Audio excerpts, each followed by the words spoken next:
Los precios, vamos a hablar también sobre esta inflación que de a poco y según datos del INDEC y del gobierno está descendiendo.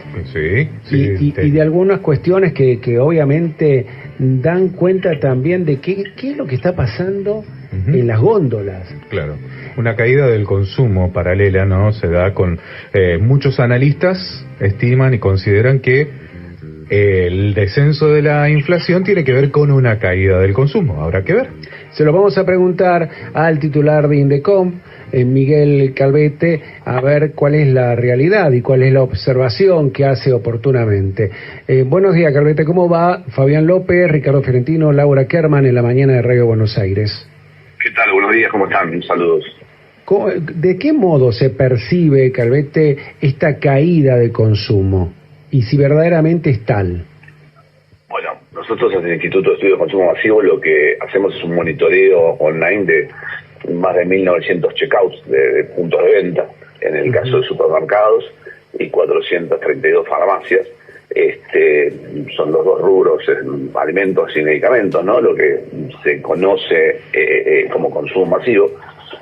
Y bueno, efectivamente viene un amesetamiento del consumo ya del último semestre del año pasado y una caída muy fuerte a partir de noviembre, donde interanualmente, depende del rubro y el clúster que miramos, estamos entre un 18 y un 27% en el caso de alimentos, bebidas e higiene, y un promedio de 23% en el caso puntual de lo que es medicamentos. Con algunos matices bastante preocupantes. En el caso, por ejemplo, de medicamentos, aquellos medicamentos de tratamientos crónicos han tenido una caída de 19%, y esto implica, en función de lo que hemos hablado, tanto con por centros hospitalarios y centros de atención, como con PAMI, puntualmente el doctor Simino y bueno, distintas personas vinculadas al Instituto de Jubilados y Pensionados. Prácticamente hay hoy un 22% de jubilados que con tratamientos de enfermedades crónicas que no están, han discontinuado esos tratamientos.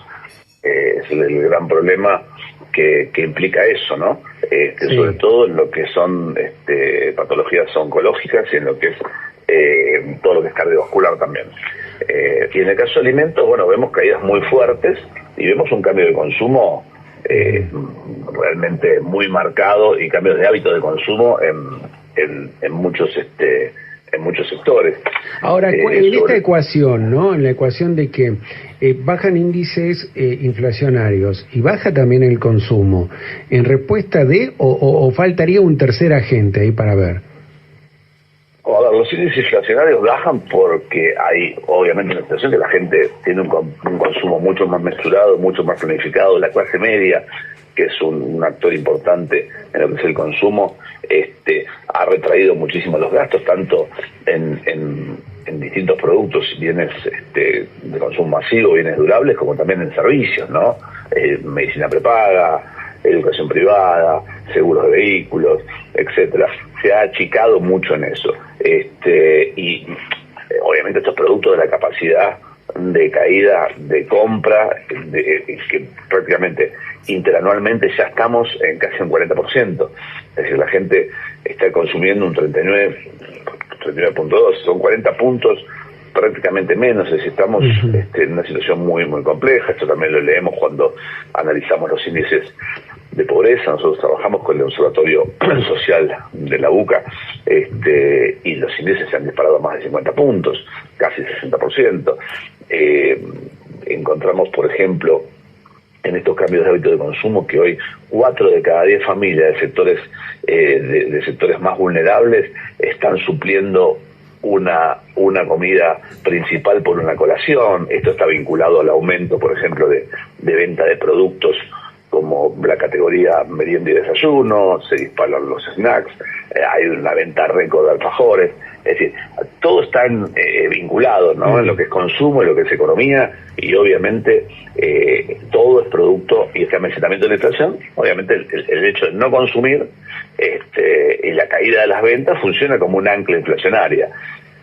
¿Por qué entonces, qué tal Calvete, cómo le va? Fabián lo saluda. ¿Por qué entonces la desesperación del gobierno en reunirse con supermercados o supermercadistas, mejor dicho, distribuidores, y apostar a medidas como, por ejemplo, suspender las promociones 2x1 para no generar una dispersión en la idea de precios? ¿Y por qué abrir la importación de alimentos alimentos de la canasta básica si los precios van a seguir bajando? Bueno, a ver, son medidas bastante discutibles.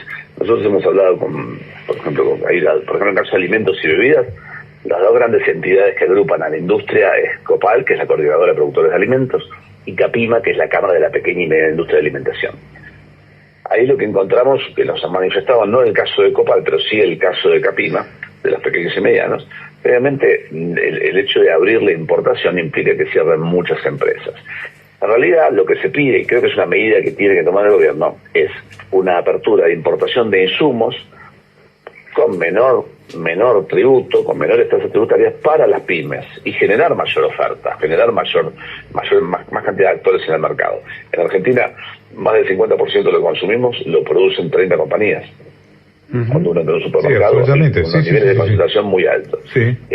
La medida de abrir la importación de alimentos terminados no funcionaría, no sería la ideal. ¿Por qué? Porque casi el 70% de la importación de alimentos la van a realizar los mismos grandes supermercados y los mismos grandes distribuidores o mayoristas. Que terminan fijando el precio. Entonces, a su criterio, claro. Exacto. Y si no lo hacen ellos, lo hacen empresas satélites de ellos, que esto ya lo vivimos. Estas son medidas muy similares a la de... Yo con esa lógica con la lógica y análisis que hace usted, estoy absolutamente de acuerdo. Ahora, yo quiero entender qué ecuación hace el gobierno, el Ministerio de Economía, la Secretaría de Comercio, para decir... Viendo el contexto, ¿no? Porque estamos analizando que cae el consumo y porque hay caída de consumo, baja la inflación. Si sigue cayendo el consumo, va a seguir bajando la inflación. Sin duda alguna, vamos a tener una inflación de un dígito.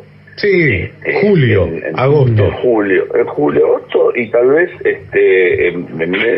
no menos de un dígito, pero estamos hablando de entre 1 y 9, entre 0 y 9, pero seguramente va a ir creciendo. Ahora, ¿por qué añadirle esta estrategia de apertura de importaciones? Si ya es el sendero necesario para que bajen precios. ¿Por qué añadirle? ¿Es simplemente lograr ese dígito o hay algo más? Eso no lo sabría, eso habría que preguntárselo al ministro Caputo. Pero te voy a dar un ejemplo muy gráfico. Una lata de gaseosa de primera marca en Estados Unidos vale 56 centavos de dólar. En la Argentina, entre 80 y 90 centavos de dólar. Ahí te explica un poco lo que es el por qué abrir la política de importación. Ahora, el tema es que, obviamente, la voracidad del empresario, ya sea local o aquel que importe, tenga cierto grado de límite. Ese límite lo da y lo valida la sociedad y el consumidor. Es decir, la principal herramienta que tiene el consumidor es decir, compro o no compro, o boicoteo o no a tal producto y compro otro producto. Si tuvieran la pericia de darle a la gran cantidad de pymes, hay más de 12.000 pymes de alimentos y bebidas en Argentina, muchas veces son regionales, que tienen tal vez no tengan escala nacional, pero son conocidas regionalmente o localmente, son nuevos sectores de economía, y hoy los precios de esas empresas están entre un 25 y un 30% por debajo.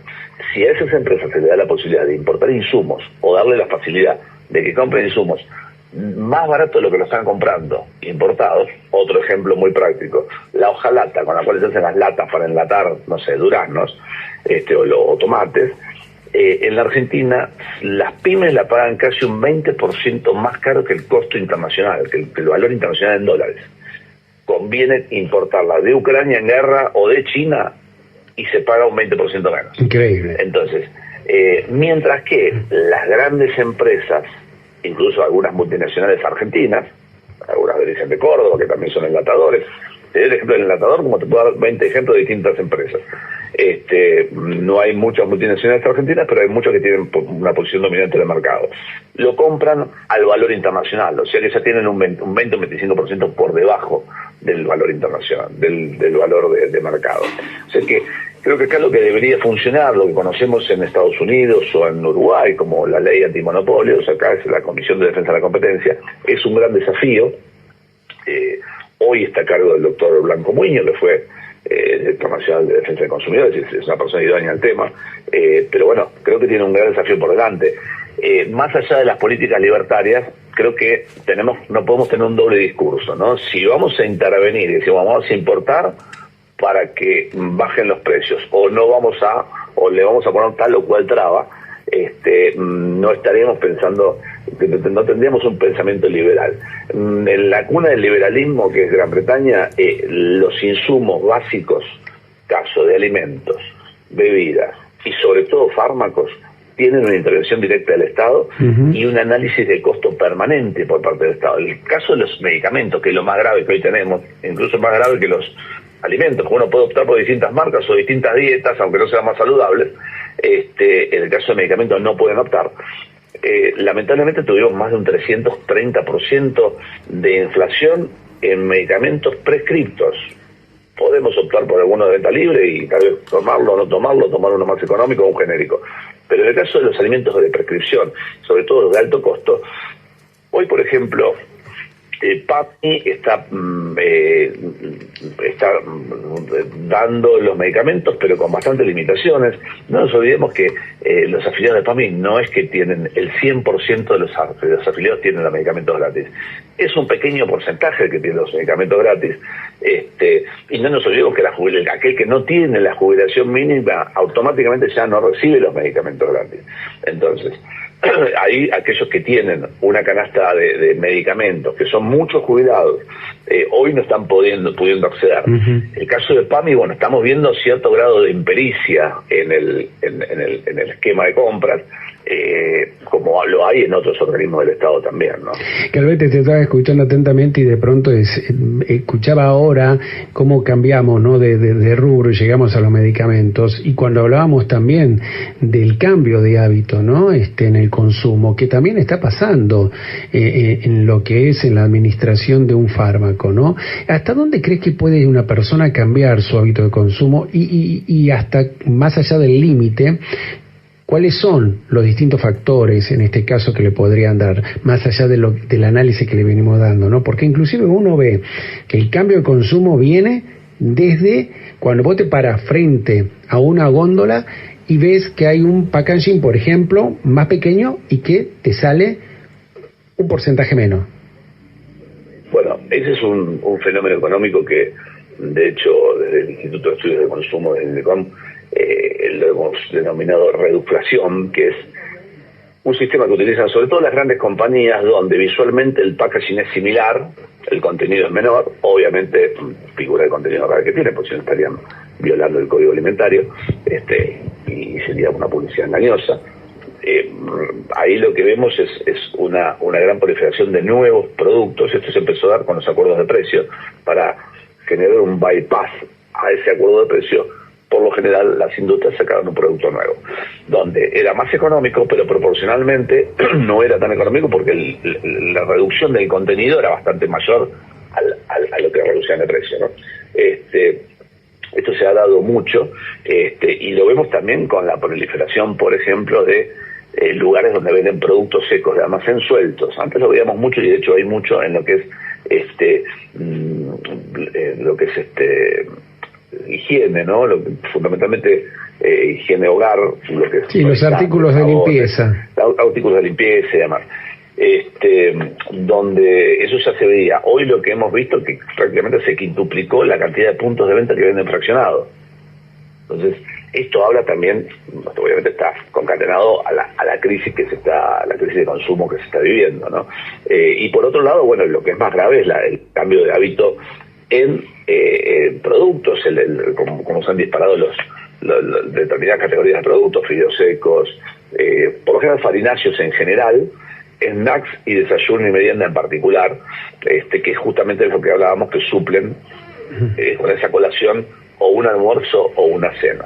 En el caso de alfajores, por ejemplo, vemos, esto está muy atado a la reducción que tuvo el sector gastronómico, sobre todo en las grandes capitales. Aquel que va a trabajar y come algo, bueno, hoy compra algún tipo de snacks. Vemos la proliferación de pancherías y de comida al paso, todo lo que conocemos como comida chatarra, no comida chatarra de grandes cadenas, porque prácticamente es más caro que un almuerzo en un restaurante, pues vale lo mismo, pero sí en aquellos lugares donde se venden este tipo de productos, ¿no? Bueno, una situación bastante como para seguir analizándola en otro momento. Muchas gracias, Miguel Ángel Calvete. Un abrazo de nuestra parte. Gracias a ustedes, toda la mesa y a la audiencia.